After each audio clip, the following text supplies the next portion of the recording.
Olá, pessoal! Hoje nós vamos dar continuidade à disciplina de genética do curso de licenciatura em biologia, aula número 12. Hoje a aula vai ser um pouquinho diferente, vai ser uma aula prática denominada Análise de Genótipo, Genética Forense. Bem, o que é genética forense? É a área do conhecimento que trata da utilização dos conhecimentos e das técnicas de genética e de biologia molecular no auxílio à justiça. Vamos ver um caso hipotético para poder entender um pouco sobre a genética forense. João foi preso aos 17 anos e permaneceu preso por 23 anos, acusado de um crime que não cometeu. Ele acabou sendo liberado depois que a comparação do seu DNA com o DNA isolado da cena do crime mostrou conclusivamente que ele não poderia ter praticado o crime. Bom, esse é um estudo de caso e hoje nós vamos analisar na prática um DNA, um genoma, para tentar mostrar para vocês como é possível fazer a comparação de um DNA de um suspeito com o DNA encontrado numa cena de crime. Bom, como que isso é possível? Isso é possível devido a uma impressão digital do DNA. As sequências genéticas de DNA das pessoas são cerca de 99,9% idênticas. Entretanto, ocorrem pequenas diferenças que permitem dar identidade própria a um indivíduo. E isso é chamado de DNA fingerprint, ou impressão digital do DNA. A impressão digital do DNA ela é usada em vários casos. Nesse caso forense, como por exemplo, esse caso hipotético que eu trouxe, em casos forenses, para identificar indivíduos suspeitos com DNA encontrado em material biológico da cena do crime. Identificar pessoas desaparecidas, existem alguns estudos científicos tentando usar a impressão digital para identificar pessoas desaparecidas, identificar vítimas de desastres envolvendo muitas pessoas, como, por exemplo, o desastre do World Trade Center, que a professora Poliana comentou em aulas anteriores, e o teste de paternidade. Para esse tipo de impressão digital, são utilizados loci genes que tem uma região hipervariável. Esse locus chama locus polimórfico hipervariável e o que nós vamos usar na aula de hoje é o locus D1S80, que é um locus que está no cromossomo 1. Ele contém, então, uma região, que é hipervariável. E o que acontece? Como o próprio nome diz, este locus apresenta um trecho de DNA que é repetido em graus variados em cada pessoa. Então, aqui eu trouxe um exemplo hipotético, onde o asterístico é o DNA do material biológico encontrado na cena do crime. E os números 1, 2, 3 e 4 são referentes ao DNA de indivíduos suspeitos. Essa figura, ela mostra um gel, uma eletroforese de gel em agarose, onde as amostras correm de um polo negativo para o polo positivo, de acordo com o seu tamanho. Então, as moléculas de DNA maiores migram menos e as menores migram mais. E as de mesmo tamanho vão ter o mesmo padrão de migração. Então, o que nós podemos analisar nesse gel é que o indivíduo 1, 2 e 3 tem o locus D1S80 diferente do DNA que foi encontrado no material biológico da cena do crime. Enquanto o indivíduo 4, ele tem o mesmo tamanho do DNA encontrado na cena do crime. Então, o que nós podemos concluir disso? Que os indivíduos 1, 2 e 3 não têm não tiveram uma participação no crime ou, pelo menos, não tem o mesmo DNA encontrado na cena do crime. E que pode ser o caso do João, né? O fato de ele não ter o mesmo tamanho do locus D1S80 encontrado na amostra biológica na cena do crime, permitiu que ele fosse absolvido no seu julgamento. Então, na aula prática de hoje, nós vamos seguir alguns procedimentos experimentais. Nós vamos obter o DNA a partir de raiz de cabelo. Vamos amplificar o locus D1S80. Por que vamos amplificar? Porque o DNA que contém na raiz do cabelo, ele é indetectável num gel de agarose. Então, nós precisamos fazer um procedimento, uma técnica de biologia molecular, que é amplificar, ou seja, aumentar o número de cópias desse DNA para que ele seja detectável no nosso experimento. Vamos, então, proceder com a eletroforese em gel de agarose, que é aquele procedimento que vai separar, que vai migrar o DNA de um polo para outro, e assim nós vamos poder identificar o tamanho das amostras e analisar o resultado. Bom, agora nós vamos para o laboratório e eu espero que vocês leiam o roteiro da aula prática para que vocês possam entender melhor cada parte, cada procedimento da nossa aula. Vamos lá. Então, pessoal, estamos aqui no Laboratório de Bioquímica e Biologia Molecular do Instituto de Química da Universidade de São Paulo para dar continuidade à nossa aula prática de genética forense. Antes de mais nada, nós temos que ter em mãos, numa aula prática, o protocolo da aula. Nós temos que sempre seguir o protocolo para que não haja nenhum perigo de cometermos erros durante os experimentos, tá? Então, o protocolo está aqui. Nós vamos colocar as luvas para iniciar os experimentos. Isso é muito importante. Os equipamentos de proteção individual são muito importantes no laboratório. Alguns reagentes podem ser tóxicos, né, e nos causar problemas de saúde, então é sempre bom estar protegido. Bem, como eu pedi para vocês darem uma lida no protocolo, no roteiro da aula prática, então, nos procedimentos experimentais, nós vamos, primeiramente, obter o DNA. E qual vai ser a nossa fonte de DNA? Vai ser o bulbo capilar, células do bulbo capilar. Então, nós já estamos aqui com os tubos, devidamente com bulbos capilares voluntários.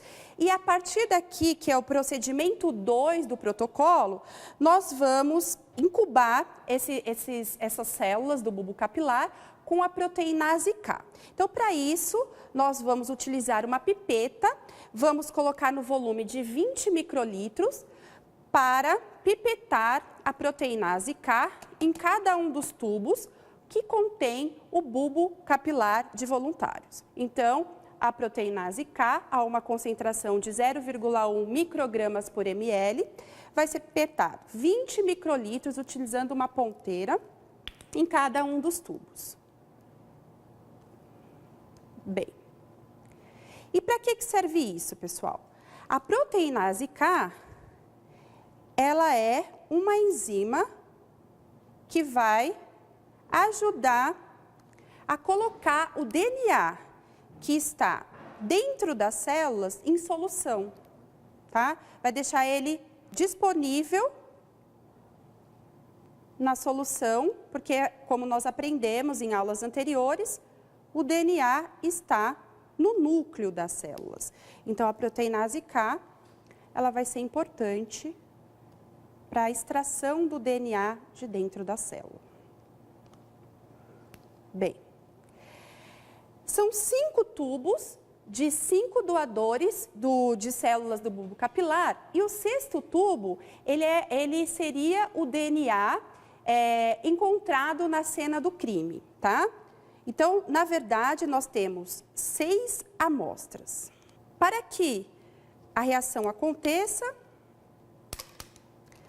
nós vamos incubar incubar essas amostras no termociclador por 50 minutos a 55 graus, seguido de 10 minutos a 95 graus para a denaturação do DNA. Então, esse é o termociclador. Nós vamos colocar as amostras aqui. Então, agora nós vamos esperar os 60 minutos, porque nós fizemos um programa no qual vão se passar 50 minutos a 55 graus e 10 minutos a 95 graus.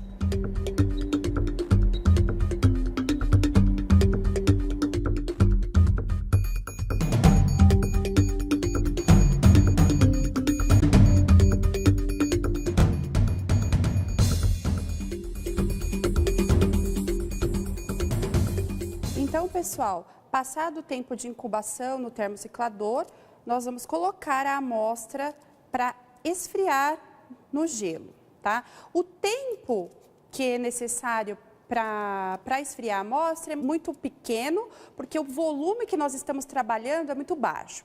Então, cerca de 2, 3 minutos é o suficiente.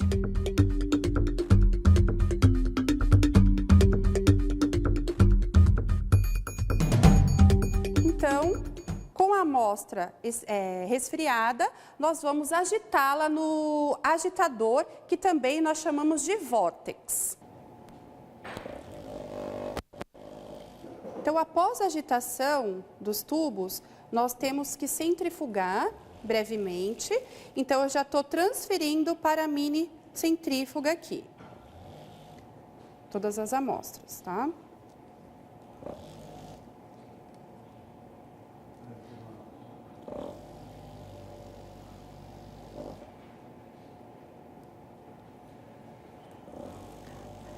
A centrifugação é importante porque nós estamos trabalhando com pequenos volumes e para que a amostra não fique na parede do tubo. Então, essa centrifugação faz com que toda a amostra desça para o final do tubo e a gente consiga trabalhar com todo o volume. Então, agora, a gente volta para o gelo. Então, passado esses procedimentos, nós vamos manter as amostras no gelo, tá? Enquanto nós vamos preparar os tubos para amplificação do DNA no termociclador também. Então, para isso, nós vamos precisar da mesma quantidade de tubos que foi utilizado para extração do DNA. Então, são 6 tubos, né? 5 dos indivíduos e uma do DNA encontrado na amostra do crime. Então, é muito importante, pessoal, que os tubos sejam identificados, tá? A identificação dos tubos é importante e tomar sempre o cuidado de colocar a amostra referente no tubo que você nomeou, para que não haja troca das amostras. E no caso de genética forense, uma troca de amostras significa você acusar uma pessoa inocente. Então, nomeamos, tubos devidamente nomeados. Agora, nós vamos pipetar 22 microlitros da mistura de reação. Essa mistura de reação, ela tem todos os reagentes importantes para amplificação do DNA. Lembre-se que a quantidade de DNA que tem numa célula não seria suficiente para detecção em qualquer gel de agarose, tá? Então, por isso, nós fazemos amplificação. Então, vamos pipetar, utilizando o pipetador automático, 22 microlitros em cada um dos tubos, com essa mistura aqui de reação. A receita da mistura de reação encontra-se no protocolo que vocês leram. Então, eu dispenso essa ponteira que eu usei para pipetar a mistura de reação e vou agora pipetar 3 microlitros dessa solução de DNA, tá? E para cada tubo eu vou usar uma ponteira para que não haja contaminação entre as amostras. Então, tubo 1, pipetar, transferir 3 microlitros para o tubo 1 e assim por diante. Dispenso a ponteira, pego uma nova para pipetar a amostra do indivíduo 2.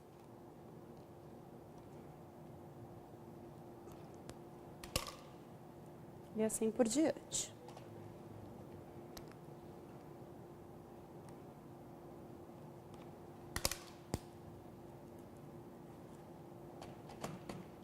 Quatro, tubo 4.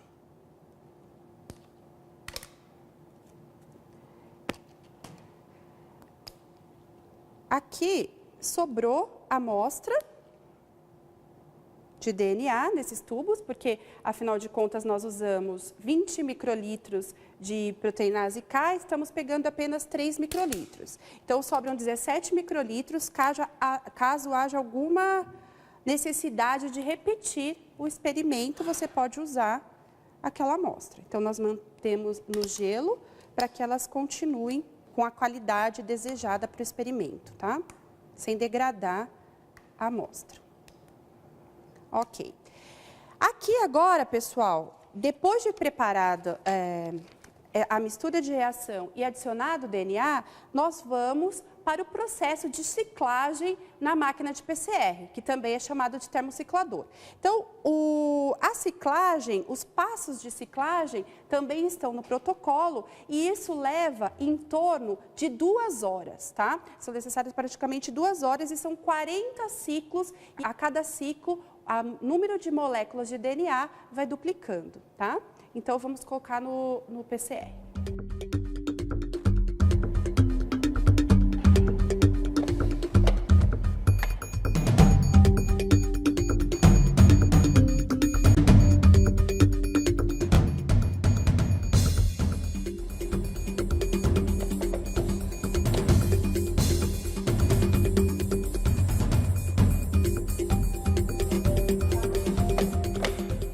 Pessoal, agora, enquanto as amostras estão sendo amplificadas no termociclador, nós vamos aproveitar esse tempo e preparar o gel para depois correr a eletroforese. Então, esse aqui é um aparato onde nós vamos preparar o gel de agarose, tem esse suporte aqui para ele ficar fechado, de modo que nós vamos colocar a agarose aqui, ele não vai vazar, tá? Então, nós vamos precisar de um Erlenmeyer, 1 grama de agarose e 50 ml de tampão TAE. Então, nós vamos colocar aqui. Isso já foi pesado anteriormente. Assim como a gelatina, a agarose não dissolve na água ou em solução aquosa antes de ser aquecido. Então, agora nós vamos colocar no micro-ondas, mas antes disso, nós vamos colocar um filme aqui em cima, para evitar que o tampão evapore, tá? Para ele não ficar totalmente fechado, a gente pode deixar um pouquinho aberto, ou fazer furos aqui.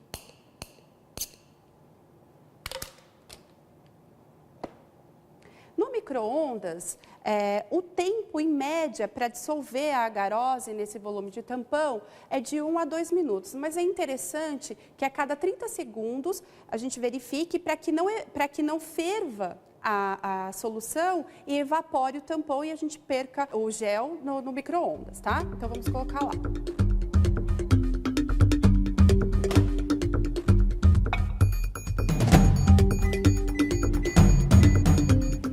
Então agora, pessoal, nós vamos retirar com muito cuidado, porque está muito quente, vamos usar a luva térmica, tá?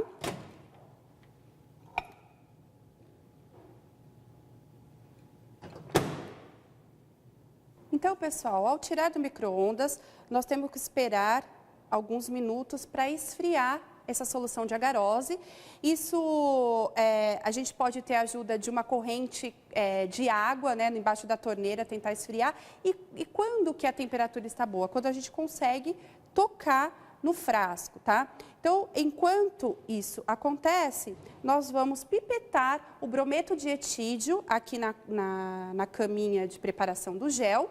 E o brometo de etídio é o corante para o DNA, para que depois nós possamos enxergar o DNA, tá? Então, a gente coloca aqui no meio da cuba. Ok. E agora, já conseguimos tocar na solução. Tiramos o papel, o filme aqui de cima. Despejamos aqui na cama apropriada para a cuba de eletroforese, que nós vamos fazer daqui a pouco. E devemos, então, colocar esse pente aqui, que vai formar poços, né, no gel, onde vai ser possível aplicar as amostras de DNA aqui que nós estamos preparando no termociclador. Então, agora nós devemos esperar cerca de 30 minutos para esse gel solidificar, tá? E depois disso, nós vamos utilizar esse gel para eletroforese e checar e identificar as amostras. Então, passado o tempo de amplificação do DNA no termociclador, nós conseguimos preparar o gel, né? E eu também já deixei preparado aqui a fonte para eletroforese e a cuba aqui onde nós vamos correr o gel de agarose com as nossas amostras. Então, as amostras estão aqui, o gel nós vamos colocar dentro da cuba. Primeiramente, nós vamos tirar esse suporte vermelho que foi utilizado para que o líquido não extravasasse, né? E ficasse no formato que nós desejamos. Agora, vamos colocar aqui na cuba. A eletroforese, depois que nós aplicamos o DNA dentro desses pocinhos aqui, que foram formados, porque nós colocamos o pente, e agora nós vamos retirar. Então, formaram pocinhos aqui. Dentro desses pocinhos, nós vamos aplicar a amostra que vai correr do polo negativo para o polo positivo. De forma que, para formar uma corrente elétrica aqui, nós precisamos de um tampão que contém a sal. Então, nós vamos colocar para fechar o circuito.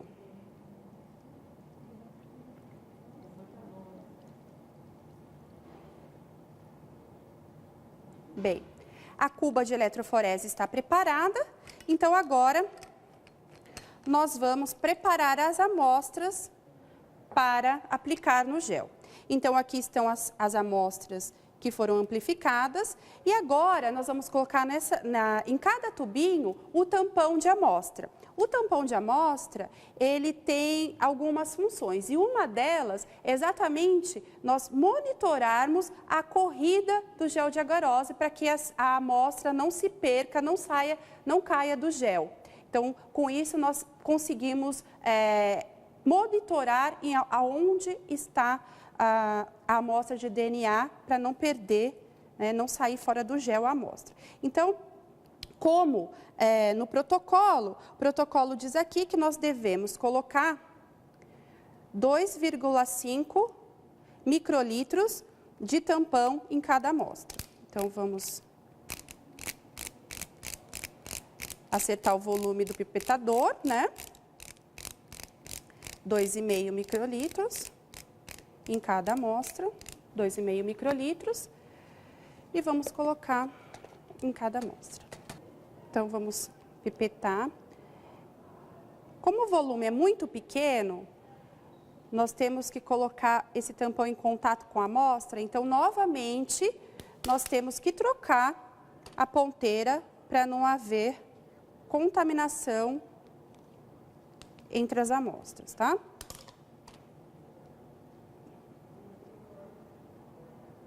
Percebam que tudo que nós fizemos até agora, nós trabalhamos com soluções transparentes. Então, agora é o momento de colocar esse tampão de amostra para que seja visível também e facilite também a nós aplicarmos no pocinho que é muito pequenininho, né?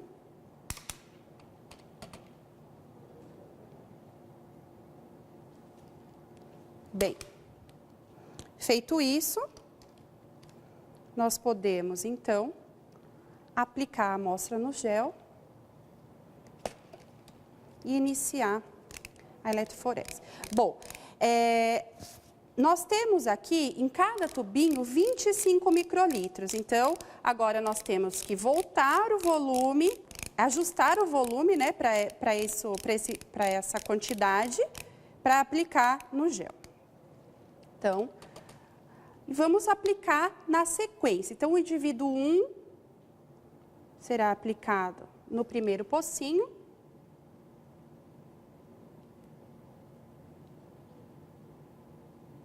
Sem que a amostra saia do pocinho, tá? Vou colocar o descarte aqui. Amostra 2.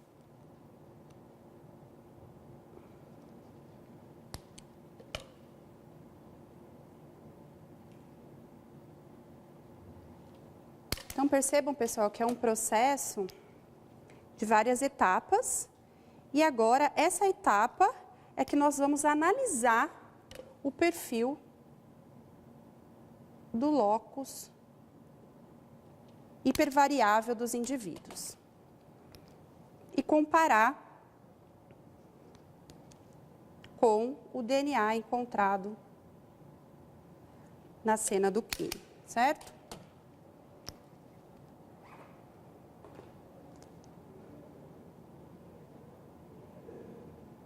E, por último, o DNA que foi encontrado na cena do crime, que vai ser a comparação. Então, é importante que nós saibamos a posição que nós colocamos aqui no gel, tá? Bem, então agora nós vamos fechar o circuito. E essa eletroforese vai ocorrer a 100 volts, tá? E isso deve demorar em torno de 1 hora e meia. E então, nós vamos analisar o resultado desse gel. Análise do resultado. Essa é uma foto do nosso gel de agarose que está representando as amostras de DNA 1, 2, 3, 4 e 5 de voluntários de fios de cabelo e o asterisco representando a amostra encontrada na nossa história do crime, nossa história hipotética. Bom, o que nós podemos perceber aqui é que as diferentes amostras de DNA migraram diferentemente no gel. Isso significa que cada amostra tem um tamanho diferente, visto que elas migram de acordo com o seu tamanho. Outra coisa que nós podemos observar que o indivíduo 1, o DNA do indivíduo 1 migrou na mesma posição da amostra encontrada na cena do crime. Enquanto que as amostras dos indivíduos 2, 3, 4 e 5 migraram de uma maneira diferente da amostra encontrada na cena do crime. O que nós podemos concluir? Podemos concluir que a amostra do João, do nosso caso hipotético, deve estar entre os indivíduos 2, 3, 4 e 5, porque são amostras diferentes daquela encontrada na cena do crime. Isso permitiu que o João fosse absolvido no seu julgamento. Enquanto que a amostra do indivíduo 1, ela é compatível, ou seja, tem o mesmo tamanho da região hipervariável da amostra encontrada na cena do crime. Isso permite colocar o indivíduo 1 como ainda mais suspeito desse crime, mas não podemos afirmar com certeza que ele é o criminoso, porque vários indivíduos podem ter o mesmo tamanho do locus investigado. No entanto, isso já é uma grande afirmação, uma grande possibilidade de que o indivíduo 1 seja o ator desse crime hipotético que nós analisamos hoje. Bom, então é isso, pessoal. Espero que vocês tenham gostado da nossa aula prática. Bons estudos!